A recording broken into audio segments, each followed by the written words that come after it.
So I just kind of wanted to do this video to kind of reintroduce myself to those the few on this channel who come back and check it out. I am from Niger, that's West Africa. I grew up in a very remote village. Not by distance, it's not really remote to the city. It's about 10 miles, but you know, even in the city at that time, not everybody, even today, not everybody had electricity. And that village still doesn't have electricity or running water. And I grew up there in the 80s. We had a well where we got our water from. I have a video on it on YouTube, actually. I'll share the video or I'll put it. I always loved doing things with my hand. And my first encounter with electronics, beside the radio that we had at the house that we played, we turned to the local radio to listen to the news. And so one day my brother got a calculator, like those little calculator that you get for like in the dollar store, you know. And I was fascinated by it because by now I'm in my first year in elementary school. I was 7. He showed me a calculator and he would put 1 + 1 equal 2, 2 + 6 = 8, and just like that. I was fascinated. I wanted to have it, but he never gave it to me. I was very sad. I think he traded it for a slingshot to shoot birds. I was very sad. I was very sad. Even now, it kind of hurt me when I think about it. But I forgive him. My next encounter with anything electronic is when I was going to school. I was told that, hey, you know what? A neighbor just bought a TV set. So we'll go tonight and see TV. I was so excited because I don't know what TV was. And I was told that on TV, you could see people talk. They can talk, you can hear them, you can see them and everything. So I went with my brother. All right. He's actually a PhD now and he's in Baltimore. He ran a whole entrepreneur center there at Morgan State University. So I went with him and I saw a TV set. I was very disappointed because it's just a little box sitting on a high table, and they use the car battery to power it on, and that's how we watch TV. So I was disappointed because when they told me you can see people in it, I thought it was like a movie theater or like a theater, like a Broadway show, you know, so you can see people talking and acting. But no, it was just small people, pictures, images of people in a box talking to you, and you talk back, but they cannot respond. Actually, my brother was cursing at it like, if you do this in Niger, it's like an insult. You cannot do all your 5 fingers like this to somebody. They will kick your butt. So my brother was hiding and doing that to the TV, says to see if the presenter is going to talk back. I think he get up also and he walk around and to see if there's somebody behind it. There's nobody. So that was my first, really literally first big encounter with anything electronic. I always liked making my own toy, building my toys. I used to make car toys out of wires, like these wires that you use to make fences. I used to make car toys with it. I'll put the tires, I'll put the steering wheel, and I'll make it long so I can just push it around. And I'll put 4 tires. I get a light bulb, and then I'll get D batteries. I'll put them in the back, get some wire, and wire it so that I can I can have two headlights in front of it. It was fun. It was really cool, actually. And the D batteries, you just find it in trash. You just walk around in trash and finding, seeing what you can find. So that's my childhood, creating things. Oftentimes, when I was asked, because I grew up also herding goats, sheep, and cows. So when we take them to drink water at a lake, the lake is muddy, so I will use that mud and I'll make car toys or toy cars, or however you say it. So that's how you kind of entertain yourself and kill the time. At night, we will go in kind of on the sand dunes and play with friends, and like we play fight, like kind of like it looks like a sumo fight really, but it's not really. So we played there, we sang, we danced, we fought, like traditional wrestling. It's not a fight, it's a wrestling. Yeah. So that was it. Yeah. So in the early 90s now, I am in my, in my teenage years. Somebody from my village came from a neighboring village, was sent to United States of America, to New York on a scholarship. He was the only one in the village who went to school. So he was sent to New York on a YMCA scholarship. And he came here and he spent 3 months, and he went back and he was talking about America. He was talking about all the buildings in New York City. He had pictures. He had a small boom box, and he was playing a DVD. I mean, not DVD, a CD. This is the 90s. He came back with a CD playing Tracy Chapman and Bob Marley. I was like, wow, this is amazing. So I wanted to go to New York. You know, it went in my heart. I was like, I gotta go there. He had those little, it looks like binoculars. It's red. You put pictures in it, and you can kind of flip the pictures, and you see, and I can see Wall Street. I can see that bull. I can see the Statue of Liberty. I can even see people around the Statue of Liberty when you look through it. I don't know what it's called, but I will try to see if I can find it online and add it to the video. So he would always talk about America, how it's wonderful, it's great. And he would listen to his radio in English. You know, he would listen to BBC or the VOA, the Voice of America. I bet you guys didn't know that. The Voice of America is a radio station in Washington, D.C. that broadcasts to the, developing world, third world, but some people don't like to say third world, developing world. So he would listen to it, and I was like fascinated. I was like, how come is this guy understanding what these people are talking about? It was amazing. Then when I get to high school, now that America is in my head, I actually sold my chicken to buy the album, Thriller album, Michael Jackson. Because when I heard it, I was like, this is amazing. I took my chicken. My father did not approve of it. My mother did not approve of it, but I was a rebel. I went to the local market, I sold it, and I bought a Thriller album. And I came back, and I was like the hero of my village, because now I have a cassette. I don't necessarily have the radio, but maybe months later, or I don't remember exactly, or a year later, I had a goat that I traded to take a cassette. I traded for a cassette player.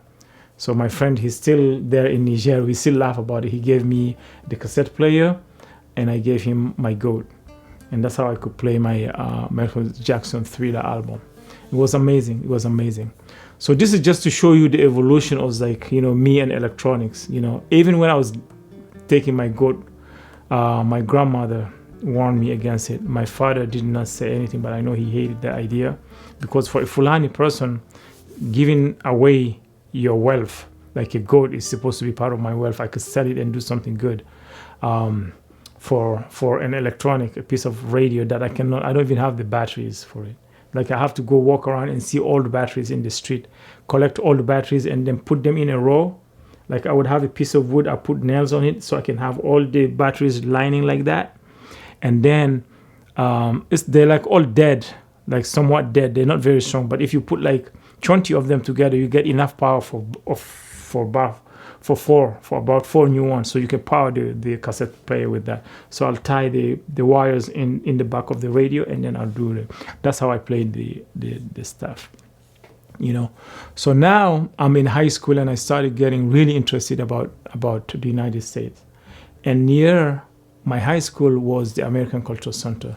I was very bad at math, so whenever my math professor comes in the class, I would just get up and go to the American Cultural Center. I would sit in the auditorium and watch CNN. I don't understand a word of what they're saying. I watched John Robert, Dan Rather, and the French correspondent, Vicky Mabry. I remember her name. She was nice. She was cute, so I remember her for that. Yeah. So now I'm learning English. And then one day, I saw 3 American students. 2 guys and a girl. So I met them. I said, hey, you guys are American? They said, yes. I said, I would like to invite you to my house. We can have tea and eat some food. They came. Sure, they were so happy they came. We made tea, and I cut up mangoes, and we ate the mangoes. I didn't really have food to offer them. So that was it. That's how my friendship started with the Boston University student. They were a Boston University student that Boston University in the 90s sent a student every semester to Niger for abroad study programs. And so that's how my America connection started. When that group went back, a new group came, and the director, whose name is Susan Rosenfeld, I think her name was. She invited me. She said, if we have a new student coming, I know you like to learn English, you can come and meet them. I said, if they're American, I'm coming. So I went, and I made friends. And that's how I met a friend who is no longer with us, and we stayed in touch because now this was my last year in high school, and I got a scholarship to go to Algeria to study, and then I stayed in touch with the friends. His name is Brian. So I stayed in touch with Brian, and while in Algeria, he put me in touch with his mother. She would send me mac and cheese, Annie's mac and cheese, and I'll cook them on the campus, and the whole campus smelled like mac and cheese. It was amazing. She sent me cassette tape of Tracy Chapman, which I listened to, and by the time I leave that school, everybody was listening to Tracy Chapman, and tape of Bob Marley also. And for the first time, the cassette that she sent me, they had the lyrics. It was written on the thing. Like, I love that. And I used that to kind of learn English also. And I had tough time with Bob Marley because most of the English is not in the dictionary. So I would try to read, but I cannot understand this. Until when I came to New York. When I came to New York, I asked some Jamaican, and they explained certain things to me. It's a long story. I asked my friend, I said, hey, can you, when I was finishing my program in Algeria, I said, can you send me an invitation letter? I want to go to America to study. He said, I cannot, but I'll ask my father. So he asked his father, and his father made the invitation letter. And I came to New York, and that's how I came to America, my friend. And when I came here, I stayed with him, and I went to school for accounting. So I did accounting at Baruch. And I worked for 6 years, almost very close to 6 years, like 5.5 or 5 and 10 months. I worked on Wall Street, financial services. I like to say nicely that I lost my hair there. All right. And so I quit, and I went to film school in Washington, D.C., the George Washington University. I did a 7-month program of documentary filmmaking at the Documentary Institute there. So that's the rest is history. And since then, I have been walking around with things like this, capturing moments, and that's my passion. I decided I wanna follow my passion. I'm not gonna follow the money, and hopefully, if I follow my passion and I do it right, the money will come anyway. So I just wanted to do this video so I can tell you about my background a little bit. This is something that could have not even 4 hours are enough to fill up the whole thing, but I think this will give you an idea of what I'm made of, pretty much. So I would say from zero to hero, from North Street to Wall Street, from the desert to the Bellagio Hotel in Las Vegas. I've seen it all. I love video production. I invested a lot of money to try to build a video production company, and it's just passion over profit, right? For now anyway, but I know that I need to be profitable, because without profit you cannot live, you cannot sustain. And so yeah, I am going to cut it here. If you guys have a question about anything, you let me know. Other than that, this channel is going to be about video production, documentary filmmaking, gears. I have a lot of them, from old classic to really the newest of the newest. I spent a lot of money on it, but I hope you appreciate the journey that I shared. And even not too long ago, I wouldn't talk about my past, my origin, my humble beginnings to anybody, because people like to know who you are. They can label you and they can put you in a box and just forget about you. So I was very hesitant to talk about my past, but I learned that if I don't do that, my past is me. That's what defines me. If I don't do that, it's like I'm living, hiding. I'm hiding behind something. So that's why I said, let me just open up. Hopefully this resonates with you, and you know that I'm real. I'm real. This is video production is my passion. It's my plan A, my plan B, and my plan C. I don't have any other plan. And I hope you guys can kind of subscribe to this channel and support me that way. That way I can do what I like to do, so we can all make the world a better place. I appreciate your time, and we will we will reconvene again when I have a message to share here. Thank you very much.